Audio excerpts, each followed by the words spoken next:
our summer catch-up episode on episode 351 of the Actual Astronomy Podcast. I'm Chris, and joining me is Shane. We're amateur astronomers who love looking up at the night sky, and this podcast is for anybody else going under the stars. I joined an astronomy club, Shane. I saw this. So tell me more. Which club? Well, so typically I was just a member of the Royal Astronomical Society of Canada, but not affiliated with any club for, holy cow, like maybe 10 years or something like that, which is fine. And I know lots of other people, but then there was like a few things. The main thing being that I recently had gone back to Kitchener-Waterloo and visited with a bunch of friends there. And I was thinking, well, I think the centers get like $10 or something when you sign up. And I thought, oh, maybe I'll just, and they were joking about me joining from so far away. So I thought, I'm just going to join because they might as well get my $10. And we're going to try to do a couple other things over the next year or so. And I thought, oh, it'll just be fun to join. So anyway, so I was like, I'll just join and do that. There's also sometimes I need to know some information from the RASC, and it doesn't get communicated to me because I'm not a member of a center. Mm. So I just like don't know sometimes important details. And when you're a member of the center, I think you get that sent out. I'm not sure why they don't send it out to us unattached members, but typically they don't. So then, yeah, I was kind of getting a hard time by the board when I was asking for information. They told me to contact my rep, and those people are no longer on the board of the RASC. But regardless, I was kind of like, yeah, I don't have a rep because I'm an unattached member, and they kind of were turning their noses up at me. And I was like, yeah, you know what? I'm just going to join a center, and then I'll have a rep. And yeah, and I like the KW Center guys, so I'm going to try to get back there every once in a while and observe and go eat griddle and drink beer and stuff like that. It's all fun. Right on. That's cool. Yeah. How about you? What's new with you? Lots of solar observing. A little bit of just naked eye nighttime observing, but really waiting for more darkness. The nights, like astronomical night, is still kind of short, although it's about to change here with this August new moon. So yeah, not a lot else to report other than that. The thing you and I were just briefly talking about here before this episode record, or before we pressed record, is in Grasslands National Park. I went there for a hiking adventure. Didn't even bring a telescope. I went during full moon and stayed in what's called an authentic, which for listeners who may not be aware of that, it's like a permanent almost cabin-like structure that you can rent at the national park. It has beds and tables and stuff like that.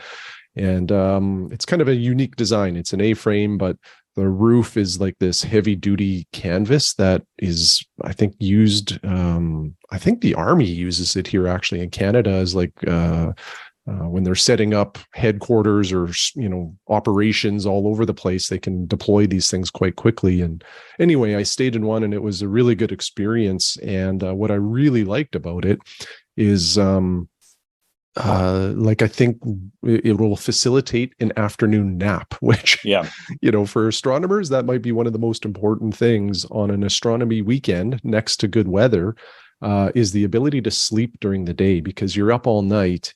And if you're not able to catch up on some of that sleep, the weekend just gets a little frustrating for me. And, night 2, and if you're there for a night 3, you just don't have the energy anymore, if you're not able to recoup some of that sleep. So I'm excited for this potential. These authentics, they've been available for a long time. I've just never really considered them. Yeah. And so I'm glad that I was able to try one out. And like I said, it's a bit of a game changer. I'll certainly be looking to rent these in the future whenever I go to Grasslands. Yeah, and I know it well. Like that's one of the reasons why we ended up buying a really old busted up cabin, because just being able to get in out of the sun and rest up during the day. And like if we were camping a lot, but then if I wanted to do astronomy and my wife was along, it's not like a great time for her, like it's fine once in a while, but when you're doing this every new moon, and then she's kind of sort of stuck alone in a tiny tent, sometimes in some, pretty remote places. Like I said, once or twice a summer is fine, but like, once a month it starts to wear, and she just wants to sort of sit and read a book. And then you're like, hey, can you turn on a red light instead of a white light? It's like, no, that's not a good permanent solution. And yeah, like you said, to be able to sleep during the day, which I do from time to time, especially on good observing weekends. But it is a game changer to have an indoor place, like regardless, because like even here, like I go out and check out the night sky every night, and able to do that. Sometimes when you're just camping out in the wild, it's just a matter of packing to survive and then surviving the experience, and the astronomy ends up being compromised no matter how you do it. So yeah, very true. So let's see. Observatory. I was telling you a little bit about the observatory. Slowly coming along, very slowly now. We were delayed by parts. We're into the part of the project where the roof is on, the walls are up, the rails are on. It will roll back, but we need to put tie downs to keep the roof, from flying off when it is in the closed position. We need to put tie downs so that the roof doesn't go flying off when it's in the open position. And so in the meantime, it's just screwed down. So it's basically just a shed with a really crappy gazebo on the back right now. And it's probably going to take about a month to really get it, to get all these little parts and everything like that working. So that's where that is. Yeah. In any kind of build like that, it's always that last 20% that takes 80% of the time, all of that finishing work. Yeah. Yeah. Exactly. And like we had these, I wanted to get these semi-transparent roof panels that Richard Berry recommended.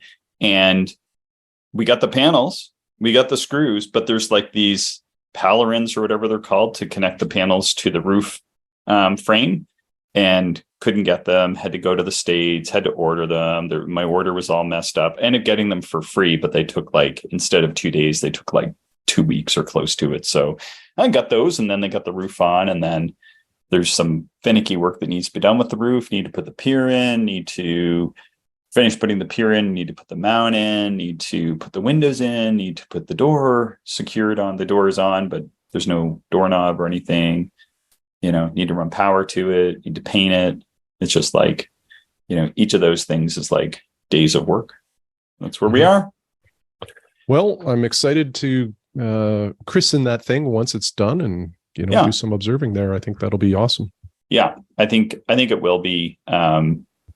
The spot, it's pretty nice. It's pretty dark, and yeah, I was observing last night actually with Kathleen, our friend Kathleen, who was our first guest on the show, and she was here, and we took the binoculars out and did some binocular observing for about half an hour or so, just as it was getting dark, and had a look at the Andromeda galaxy and the double cluster, and she even hunted up the coat hanger cluster I was looking at, the globular M22 and the Lagoon Nebula and the Scutum star cloud and stuff like that. And yeah, it was fun just to tool around. She's here for an event, so she had to drive into the city earlier this morning, so we didn't stay up too late. But yeah, it's a lot of fun. It's a reasonably dark place, and looking forward to having a permanent spot here. Speaking of longtime friends and observers, we had an email from Bill commenting on our bashing of Delphinus. Yeah, I chuckled when I read that. Do you want me to read this one, Go Chris? for it. Yeah. So here's what Bill wrote. He said, "All right, you two, what's with trash talking Delphinus? It has what is probably my favorite asterism, French 1, and then in brackets the toadstool. Also, see if you can get the galaxy off the base of the mushroom. I picked it up with my 6-inch daub. Maybe it's because hunting mushrooms is my other hobby, but it is also a cool looking asterism. Also, there are a couple of nice globular clusters in the area. And then he just finished off by saying, nice to hear the observatory is coming along, and I hope you beat the snow. And, thanks, Bill. I appreciate, pointing out even more objects in Delphinus that are worth checking out. Have you looked at any of that stuff, Chris? I've looked at the globulars, maybe the galaxy. Yeah, with some different larger telescopes. I've spent some time there. I can see why Bill would like it with his with his 20-inch and larger instruments for sure. There's lots to see there. It's pretty cool. And yeah, we're just sort of having fun. What is the dolphin anyway? Job's coffin, French toadstool. Don't know. How about you? Have you looked at any of that stuff? I think I've looked at one of those globulars ages ago. I think with my 12-inch actually. I was panning through there one time, but I don't really recall it. So I should probably go back and just see what it looks like through the 4-inch, if it looks like anything at all. Yeah.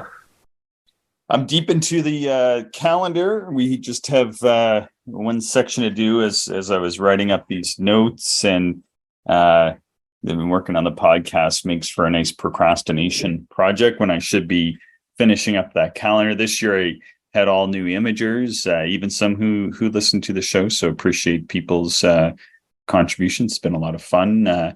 And kind of coincidental actually in a way, since they had come recommended by other individuals outside of our little podcasting world. So I felt like I wasn't muddying the waters. So some images there to look forward to. And Eric, who was on the show back in May, we're putting one of his veil sketches in the calendar, and another observer has provided a solar image, which I'm kind of breaking a lot of the calendar rules to put in.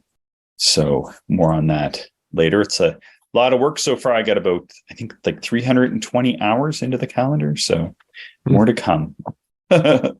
Well, yeah, that's cool. Well, it's nice to have a project, just something to do when you got a little bit of downtime. So yeah, right, I have no downtime. It's just all projects around here. Yeah. Observatory, calendar, should be doing stuff for the handbook. And I have a regular job. All right. Robert Azumundi wrote, and he said, "Hi, Chris. Hope your summer is proceeding well. I just returned from the OSP, which is the Oregon Star Party. We had a great week there. People loved both binoculars. Two friends walked up to my booth, and one said to the other, 'Hey, this is the thing we heard on Chris and Shane. Are you the guy who was on Chris and Shane?' So that's cool." yeah, that's I guess that's the right place to run into people that may listen to us. Yeah, man, I'd love to get down to the Oregon Star Party. That would be fantastic. Yeah, me too. Maybe next year. Robert goes on to say, one other recent development is I ordered some f4.5 50mm lenses and stuck them in the Magic, which is one of his binocular telescopes that you can look up in a past show. So focal length is 225 millimeters. All it requires is swapping out longer dry tubes. They work great. The edge really sharpens up compared to the f3.7. So I think it's a connoisseur's choice. Ideally, I'd like to get to the place where I'm ordering a big batch of custom aspheric 46 mil, 200 millimeter cemented doublets. And that becomes the standard lens for Magic. And you order direct from Analog Sky. That would be cool. So those would be like f4 point somethings. There's lots of good 2-inch eyepieces for this sort of instrument. Like the one that pops out to me that I own is the 22 millimeter Nagler. I feel like would be just such a superb eyepiece to have in this binocular. Of course, I'd have to go and buy another one or find a friend and give it a try. But man, again, too many projects on my end, and I really would love to get one of the Analog Sky binoculars going. If people want to check that out, they can go to analogsky.co and check out Robert Azumundi's videos. Yeah, super neat project. And if you're not familiar with what we're talking about, I forget which episode number it is, but I really recommend going back into our archive and listening to that episode.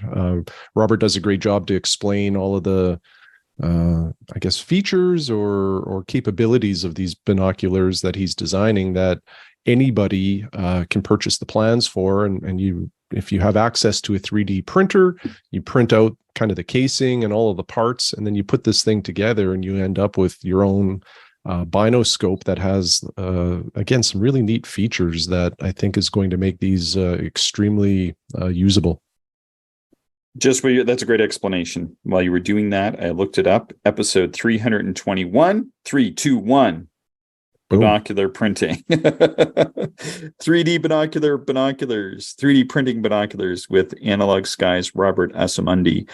So that's episode number 321. People can find that.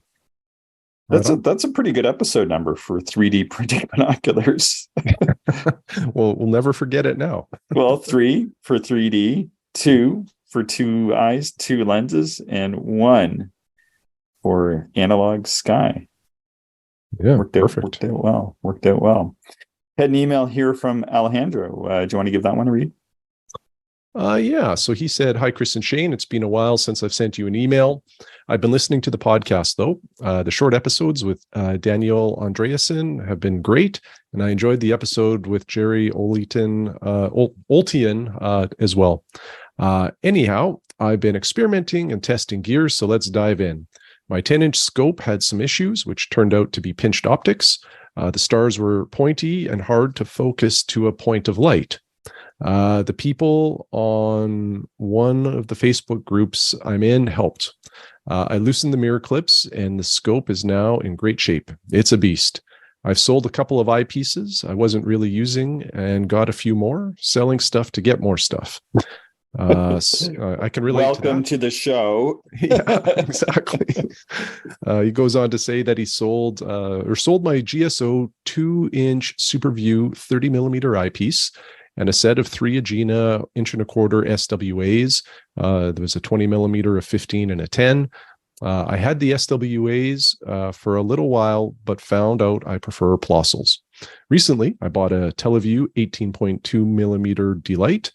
It has excellent contrast, brightness, and definition. This is my first Teleview eyepiece, and I can see why they are so popular and one of the high-end brands in our hobby. I also bumped into a 28mm RKE by Edmund Scientific while doing some online research. I bought it and tested it. Despite the 45-degree field of view, it does provide that spacewalk feeling. And Chris, I think you've looked through one of these eyepieces before. Mm-hmm. It is a really unique presentation. You and Alistair were just talking about it on the last show for a couple minutes, because I think you've loaned yours out to him. Am I remember that correctly? Yeah. Alistair was interested in trying some longer focal length, kind of minimal glass type of eyepiece, whether it was an ortho or something along those lines. But one of his requirements is he wanted it to be available for purchase. So a lot of the ones that I have are discontinued and you can only find on the used market, other than the 28mm RKE. They're still being sold brand new from Edmund Scientific. And so I mailed that to him. And it's just, you really have to look through one to know what that spacewalk reference is all about, because the eyepiece really does disappear. It's almost like it's almost like a television screen when I'm looking at it. It's such a different presentation. So cool eyepiece. Neat. Alejandro goes on to say, it takes a bit of practice to get used to it. And that's what Alistair and I were talking a little bit about when we recorded there. But he says, due to the long eye relief and eye placement, but once you get it, it's amazing. I can see why Jerry Oltian wanted one to go with the scope he built. The views are great. I've been looking for a Plossel in the 20 to 25mm range and found a Meade 25mm Super Plossel used. I believe it's the 4000 series. That one is still in the mail, on its way to me. I'm also upgrading my low power eyepiece and just got a used Explore Scientific 2-inch 28mm 68-degree eyepiece on cloudy nights. This one is also on its way to me. We haven't had many clear nights recently down here between summer storms and the Saharan dust. Things haven't been good for astronomy. And when we do get a somewhat clear night, humidity and mosquitoes are a pain. Anyhow, thanks for the great content. I'm sharing a couple of photos of the new eyepieces, and that's all he had to say. Yeah, thanks for that, Alejandro. I dream of observing in Florida when it's minus 30 here. Yeah, isn't that true? Yeah, that would be awesome. So yeah, it's really neat to to have people in Florida. I think we have a few listeners in Florida, so it's fun when people that are that far south write us about their own observing. It seems like it's really hot and humid there now. I know we've had some Yeah. private communication, Alejandro and I. So, and I think the ocean around Florida is at its all-time highest temperature ever. So Yeah. there's that too. I imagine that's playing some havoc. Yeah, for sure. And maybe just kind of on the coattails here of the 26 or 25 millimeter Meade Super Plossel, and then the conversation with Alistair. It might be worth mentioning that if people aren't aware, Takahashi released a new set of eyepieces. They're called the TPLs, and they're essentially Plossels from what I can gather off of Cloudy Nights. And I believe the focal lengths are 25 millimeter, 18, and 12 and a half. Not sure if they'll add to the range or if they'll just stick to those three focal lengths. But these are essentially replacing the Takahashi Abbey orthos that they recently had available. Those are now discontinued. And then the Takahashi LE eyepieces that have been around for quite some time, I believe those are also discontinued. So there's some initial reports about these eyepieces, but nothing too detailed yet. If you're interested in these or interested in some of the reviews, there's a fairly long thread on Cloudy Nights that was started by Justin Lee, who's been on the podcast before. He kicked that one off. So it's a fascinating read if you're in the market for something like that. Again, a kind of a minimal glass type of eyepiece. I'm certainly watching it. I'm not sure that I really need any more. I have all those focal lengths covered off with orthos and other styles, but very, very interested to see how these eyepieces get reviewed. Yeah, sounds good. Justin Lee also sent us an email. Clint wrote a response to Blake's recent set of episodes on some beginner tips. Clint says, "Hey guys, I enjoyed the show. It's Greek to me. I built a set of flashcards to help study them. If you download the app, then you should be able to access the 24 cards. This is for iPhone, and I don't know if the app is cross-platform. Check out the flashcards and it's www.brainscape.com/P/5 capital A capital Q 59 dash capital L H dash capital C capital S capital I capital U capital R." So if people get all that, they can check out Clint's flashcards. Pretty cool there. Have you checked those out? They're pretty neat. No, I did not. I might give it a go. Oh yeah, give that a go. Let's see. I just want to see if I have. I don't have his notes here from the Oregon Star Party. Here we go. This is from Justin Lee. I'm just going to read this sort of off the cup. It was a spectacular event at the Oregon Star Party, writes Justin. 7 nights of observing in a row. I saw M33 naked eye for the first time and possibly M81 as well. M13 was easy, even with one eye closed. Seeing M57 and M13 through Mel Bartel's 30-inch floored me. M57 had a very evident ring of fire around the outer perimeter, a pencil-thin red all the way around it. Wow, that's pretty amazing. Wow, yeah, that is amazing. The star color in M13 was just utterly breathtaking, so much red and yellow and blue, and so bright it was just a completely different experience to viewing through smaller telescopes. IFN could be seen arcing all the way around the globular. With a 22-inch, we observed galaxies down to 16.8 magnitude. I'm still trying to wrap my head around all the things we observed. Hope he had some clear nights and grasslands, and he included a really cool astro photo. It's a landscape showing the Milky Way and Dark Horse Nebula and some telescopes in the distance lit up with red. Thank you so much for that, Justin. Yeah, that's a great report. I have such a strong desire to look through a 30-inch telescope, but I'm also kind of scared because my desire to own one will probably dramatically increase. And, you get that aperture fever and it's hard to cure. Yes, there's only one cure. and that is more telescope. Yes. Yeah. And after our conversation with Alistair, I don't have much room for another telescope, so I don't know. We'll have to see. First, you get the telescope, then you get the bank statement. Yeah. Yep. Good stuff. Well, yeah, that was fun. Just thought we'd do a catch up for folks, and still think I need to do some editing on some shows and get them off to you, Shane. It's just been so darn busy with running around doing the star party and then the observatory and then going to another star party. And yeah, we will get those soon enough. And if we miss a show here in the future, folks, it's just because we are so busy this summer doing some actual astronomy. And with that, anything to add to the show, Shane? No, sir. That is all.